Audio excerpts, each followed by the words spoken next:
What's your 10-year plan, and how could you get there in 6 months? By the end of this video or podcast, wherever you're watching or listening, you're going to have 3 tips for using your 10-year plan, this question around your 10-year plan and how to get there in 6 months to revolutionize the way you think about your leadership, particularly for entrepreneurs.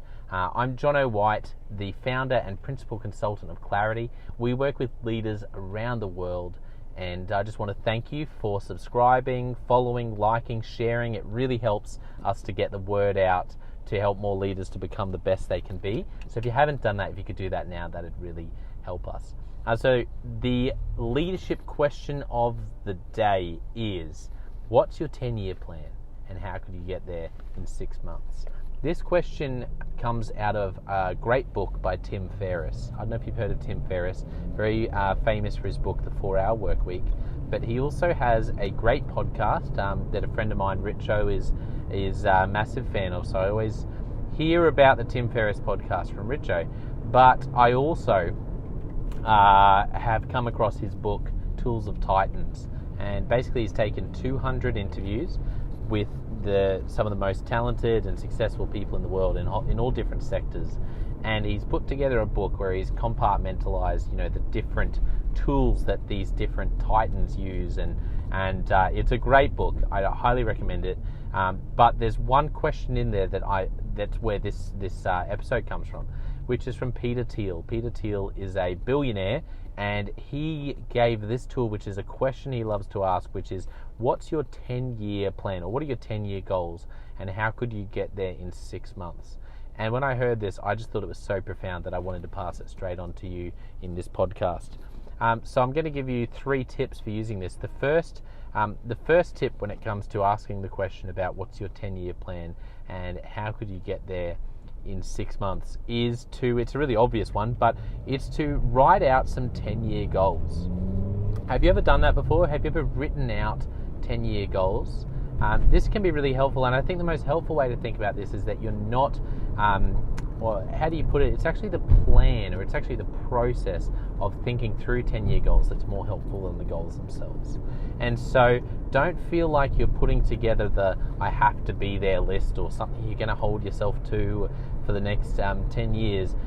Instead, just do a little bit of dreaming and think about what might it look like for you to be incredibly successful in whatever area you're leading, whether you're leading a team, whether you're leading an organization, whether you're leading a not-for-profit, if you're an entrepreneur.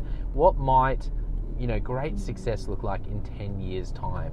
And keep in mind, one of my favorite sayings in leadership is that you'll do less than you expect in 1 year and more than you ever dreamed of in 10 years.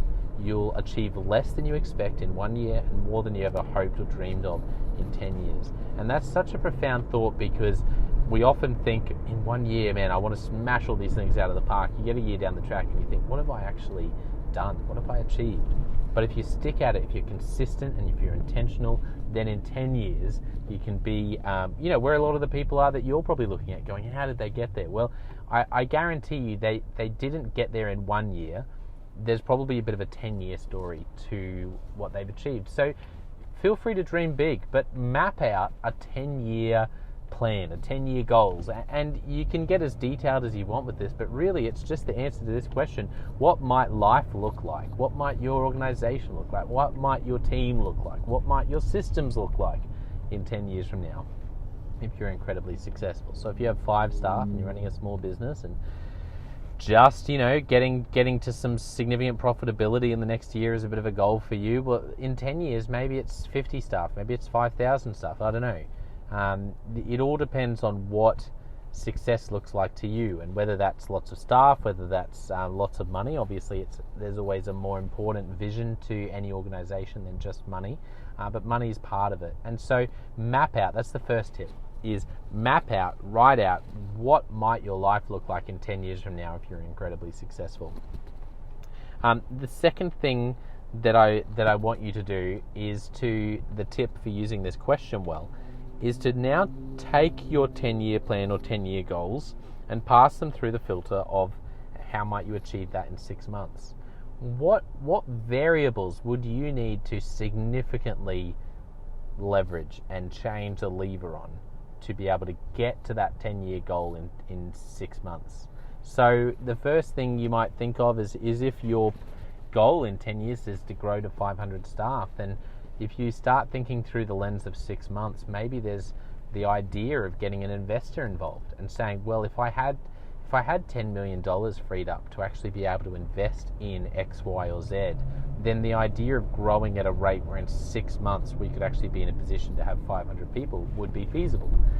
Maybe for you, your 10-year goal is around changing your industry, and for you, as you were thinking about it, you're going, right now I'm based in, I'm doing some work in Pennsylvania, and that's all I'm working in at the moment is in Pennsylvania. But in 10 years, wow, I'd love to expand across the US and across all of Europe. Well, if you were going to achieve that in 6 months, if you were going to expand across all of Europe and across the US, what lever would you have to pull to potentially get there in 6 months?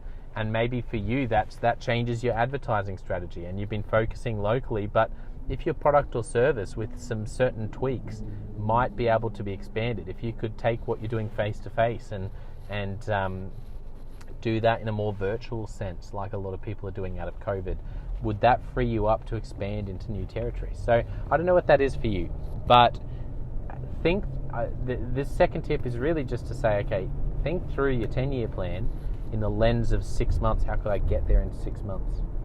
And the third tip that I want to give you is to pick one lever and go big on that lever. I love this idea of, by this point you've got a 10-year plan, or you've got some 10-year goals. You've looked through the lens of the 6 month, how could I get there in 6 months? And there might be 10 different things that you've identified. There might be 5, I don't know. But what's the one that would have the greatest impact? I want you to distill it. If there were 5, if it was about getting some investment, if it was about investing in these particular systems, it was about finding someone to fill this key role, that would really help us potentially just press the accelerator to be able to get there. Which one of those 3 would have the biggest impact? Maybe it's about finding that person. Maybe the other 2 are nice to haves, but finding the other person is the game changer. What's the game changer variable? Because whatever that lever is, whatever that variable is, if you can nail that, if you can go big on that and get that done, that's likely to free up a lot of capacity, a lot of potential across your organization, across your team, across your not-for-profit. So there you have it, the leadership question of the day. What is your 10-year plan, or what are your 10-year goals, and how could you achieve them in 6 months based on Peter Thiel's, that's a question from Peter Thiel in the book Tools of Titans from Tim Ferriss. If this has helped you to get clear on anything in your leadership, then wherever you're watching or listening, just comment with the word clarity. Everything we do is about helping people to get more clarity in their leadership. And just a reminder as well, if you haven't already, please subscribe or follow and like or share this. It helps us to get the word out so that more people can become the best leaders they can be. And it also means that you stay in the loop with all the great content we have. As an example, I've just released a book in the past fortnight called Step Up or Step Out, How to Deal with Difficult People Even If You Hate Conflict. It's available on Kindle, and you can also get the ebook if you go to consultclarity.org. You'll see the information there. I encourage you to get the book. It's about the biggest challenge that I experience from coaching leaders around the world, which is, how do I deal with difficult people if I hate conflict? And it's not an easy question to be answered. It's something that's there's a reason it's such a hard question, and it comes up so often.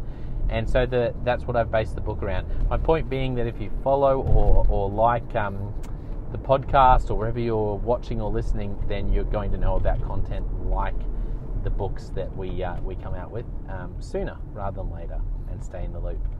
So thank you for watching or listening. It's always great to connect, and I look forward to catching you next time. Cheers.